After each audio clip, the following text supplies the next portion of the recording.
Our number 9 storage idea is to create extra space using the area between your wall studs. And I've got a great idea that's going to help bring this 40-plus-year-old kitchen into the 21st century. What I'm building here is a cabinet to store cell phones and cell phone chargers. In this case, I'm using oak so I can stain it to match the paneling in the kitchen. Since a 2x4 is actually 3.5 inches wide, we know what the depth of our cabinet will be, and most wall studs are spaced on 16-inch centers. So we have about 14.5 inches to work with in between.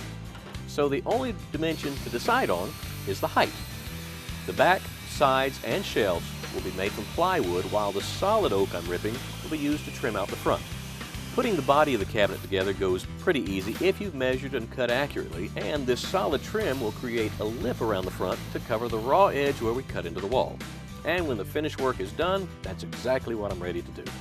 If this were drywall instead of paneling, we wouldn't even need the jigsaw, but even so, it's easy enough to rough out the opening.